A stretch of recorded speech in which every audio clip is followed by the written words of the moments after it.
Have you ever sat in silence, wondering, why do I feel so restless, even when nothing is wrong?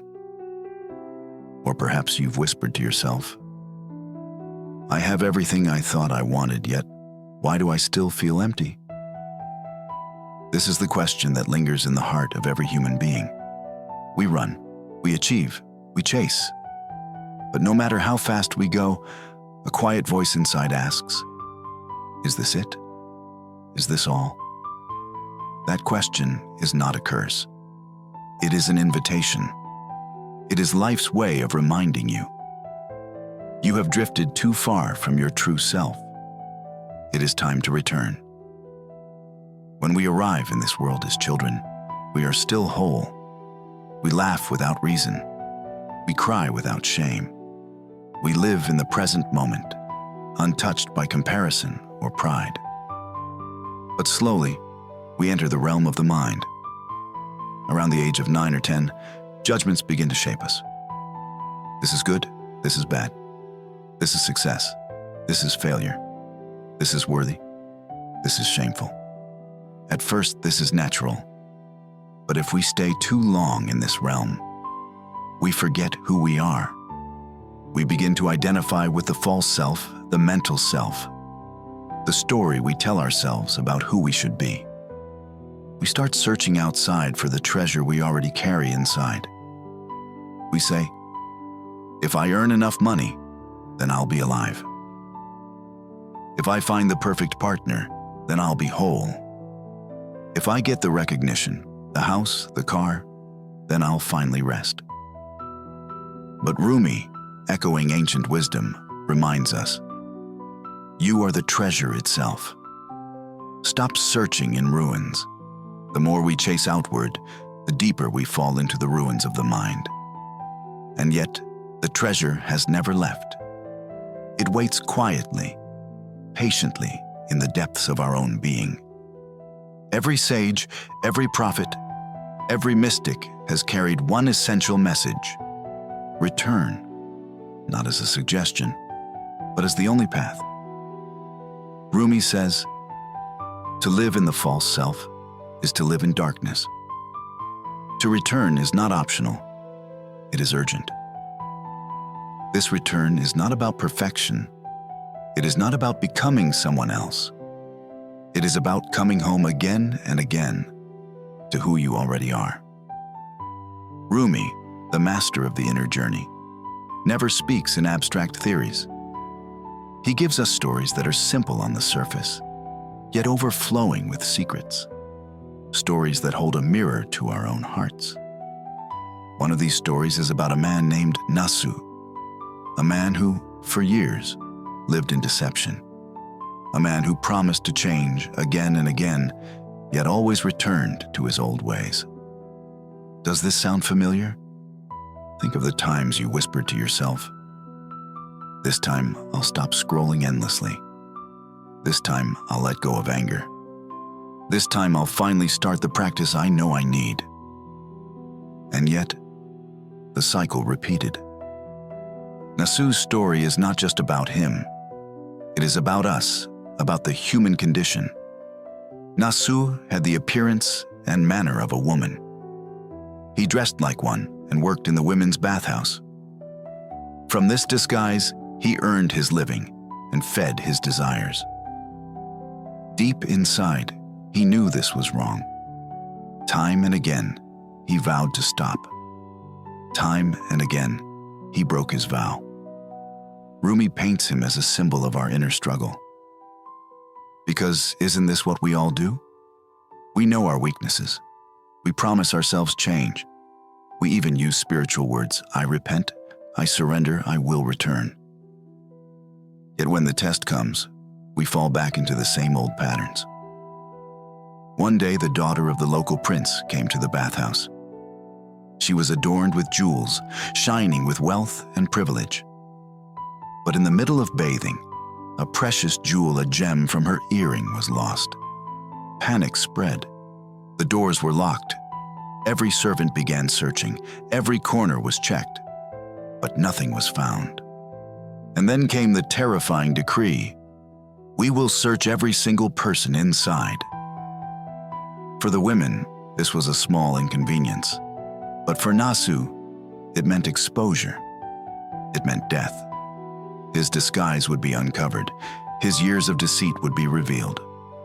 In that moment, fear seized him. His body trembled. His breath grew short. And so the search drew closer. One by one, the women were examined. The circle tightened. And then, at last, it was Nasu's turn.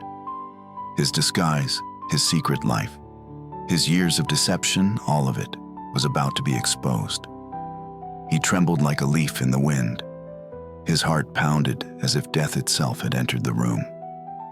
And in that moment of terror, his soul broke open. Rumi gives voice to his cry. He cried, "O Lord, again and again I have turned back. Again and again I have broken my vows. I have done the very things unworthy of me, until at last this black flood has come upon me." This was not the polished prayer of a saint. It was the raw desperation of a human soul at the edge of collapse. Have you felt this cry within yourself? The endless cycle of promises made and broken? You say, "This time I'll stop feeding my anger. This time I'll put down the addiction. This time I'll be consistent, disciplined, true." And yet, you stumble again. Nasu's cry is our cry. It is the cry of the false self, exhausted, ashamed, yet unable to stop. Rumi calls this moment the arrival of the black flood. It is when consequences finally crash into us, when delay is no longer possible. Maybe for you, it was a broken relationship. Maybe it was a health scare. Maybe it was the silent emptiness that no amount of success could fill. That was your black flood. That was life itself saying, "Enough. You cannot go on like this." But notice the paradox. This collapse is not the end. It is the opening. Because only when the false strength shatters does surrender become real. Not because you finally became strong, but because you realized your strength was never enough. This is the essence of what I call the inner return. It is not about condemning yourself for failing again. It is about letting the breaking of pride become the doorway to grace. The first lesson Rumi whispers through the story of Nasu is simple, yet urgent. Do not delay your return. Look at Nasu. He knew for years that what he was doing was wrong. Again and again, he promised himself change. Again and again, he said, "Tomorrow, I'll stop." And still, he postponed. We are no different. Think of the habits you already know are poisoning your heart. Gossip, resentment, constant comparison, endless distraction. How many times have you said, "From tomorrow I'll change"? But tomorrow never comes. Delay feels harmless. It feels like a small excuse. But Rumi warns, delay is the most dangerous of traps, because every moment of postponing strengthens the false self and weakens the true self. The false self whispers, "You can return later." Not today, not yet. And so we wait, and wait. And in that waiting, our life slips away. Rumi calls the moment of reckoning the arrival of the black flood. The longer you delay, the heavier the flood becomes. At first, it comes as a gentle reminder, a small discomfort, a nudge of conscience. If ignored, it grows louder. Eventually, it arrives as crisis. Heartbreak, illness, collapse. Life will not let you stay asleep forever. The law of existence itself will come to shake you awake. So why wait until suffering forces you? Why wait until the black flood overwhelms you when you can return now gently, willingly, in this breath? Think of your own life. Where are you delaying? What truth are you postponing? What inner step do you already know you need to take, but keep pushing to tomorrow? Maybe it is forgiving someone.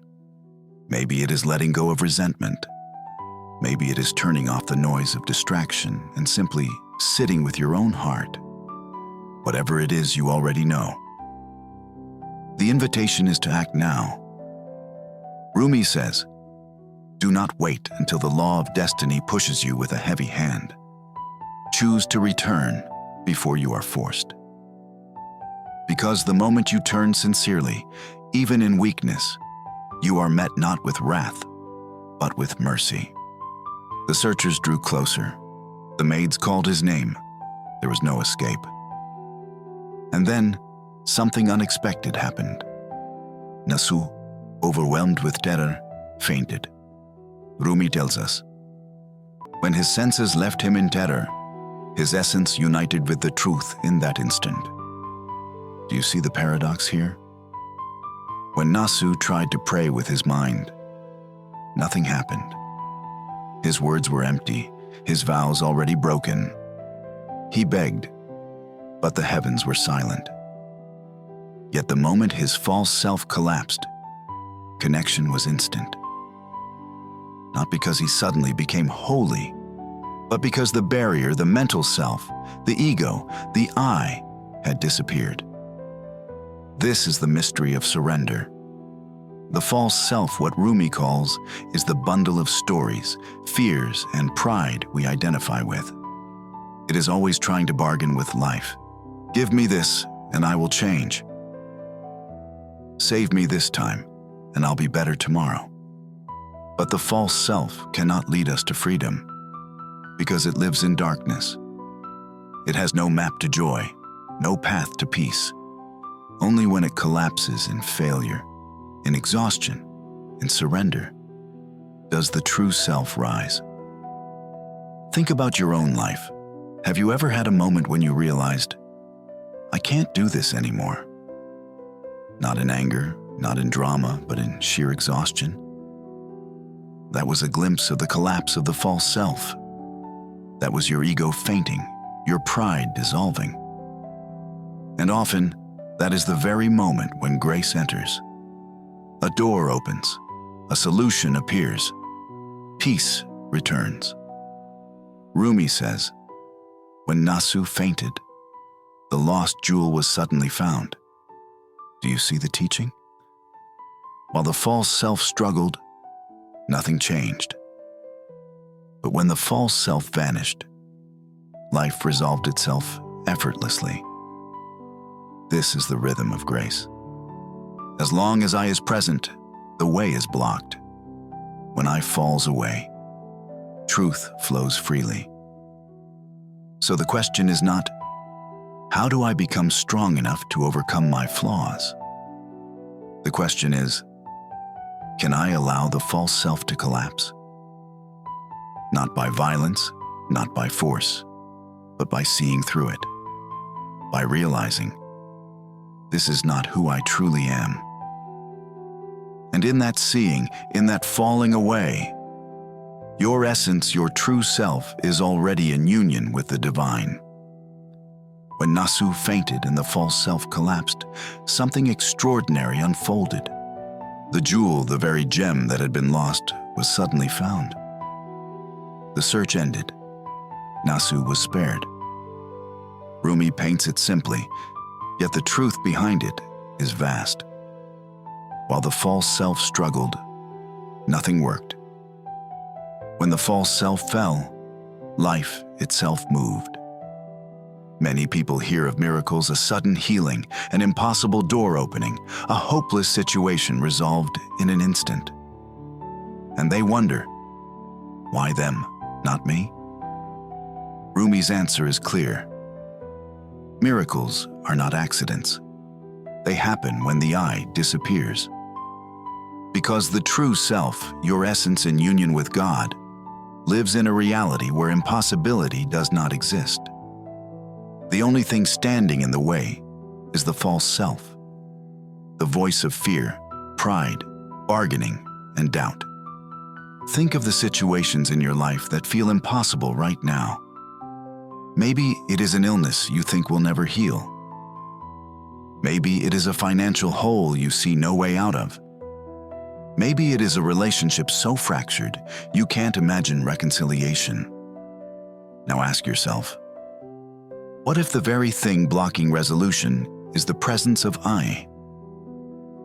What if the moment you let the false self collapse, even for a breath life, would reveal a new path? Rumi shows us through Nasu. As long as he clung to I, begging, bargaining, panicking, nothing happened. The moment I vanished, the problem dissolved. This is why he says, when the self is absent, union with the truth is instant. So the miracle is not something you must create. It is not something outside you waiting to fall from the sky. The miracle is already here, hidden beneath the noise of the false self. When the I steps aside, the miracle reveals itself.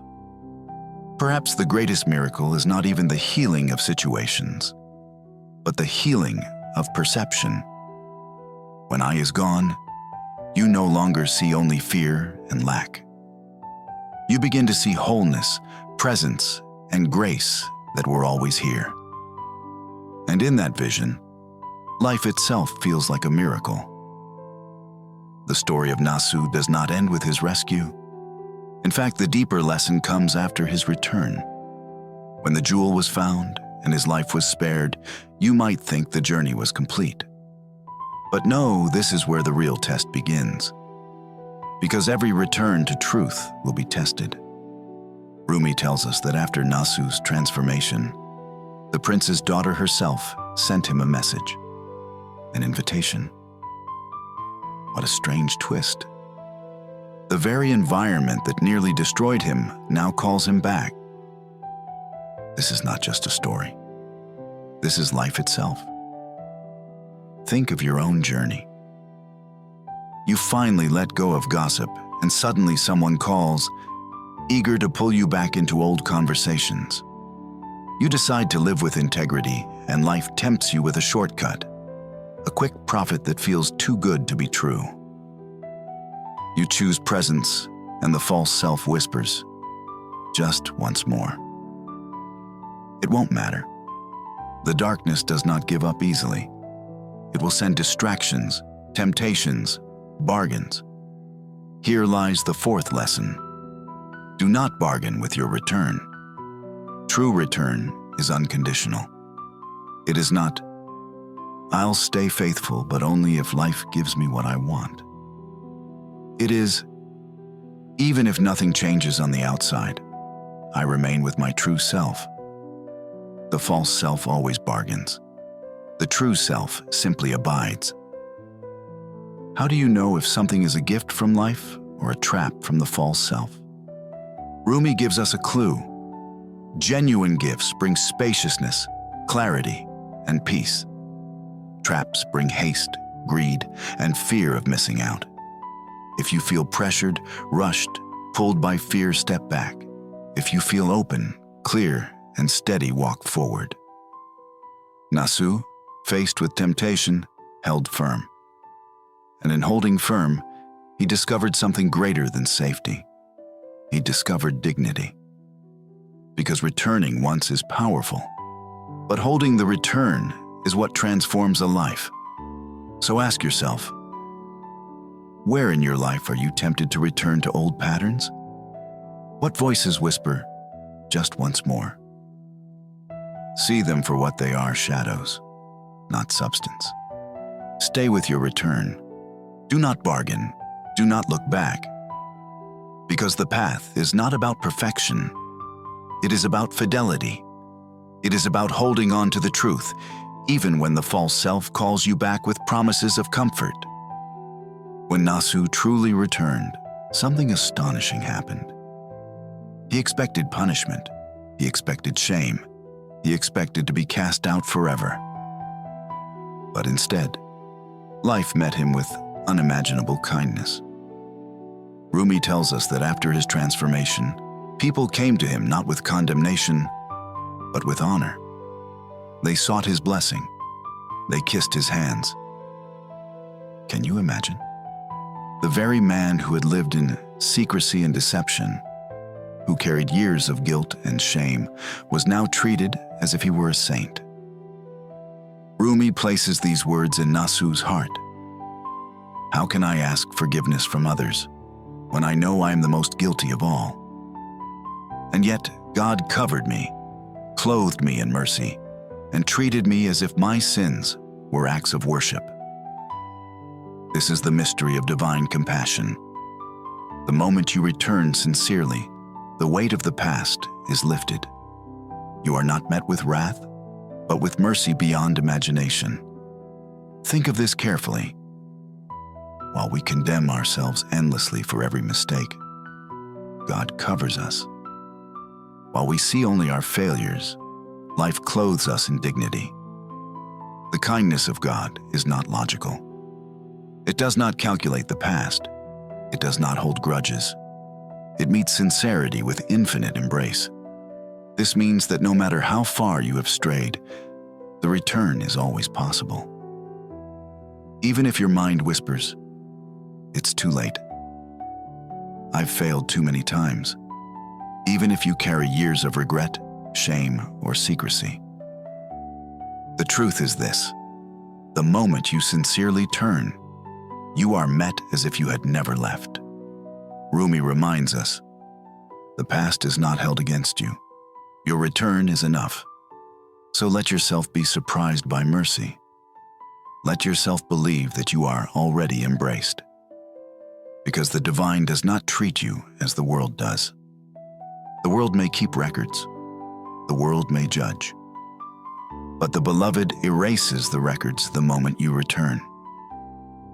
Rumi gives us this beautiful picture. When you return, it is as if you are stepping into the palace of a king. You expect to be scolded, but instead, the king runs to greet you with open arms. You are not a guest, you are family coming home. Rumi closes the tale of Nasu not with fear, but with gratitude, a gratitude that bursts forth like sunlight after a storm. He writes, "Blessings upon you, O God, for suddenly you freed me from sorrow." Rumi reveals something subtle here. Sorrow itself is a sign of the false self. Where there is I, there is heaviness. Where the I dissolves, sorrow disappears. The miracle is not only that Nasu was saved, it is that his sorrow was lifted. His heart, once chained by fear and shame, was now free in joy. So I ask you, what sorrows weigh on your heart right now? What burdens have you been carrying, perhaps for years? Can you see that beneath every sorrow lies an I? And that if the I softens, if the false self falls away, even for a breath the sorrow begins to dissolve? This is the essence of the path. Not perfection, but return. Return when you fail. Return when you stumble. Return even when ashamed. Because life does not ask you to be flawless. It asks you to come back, again and again.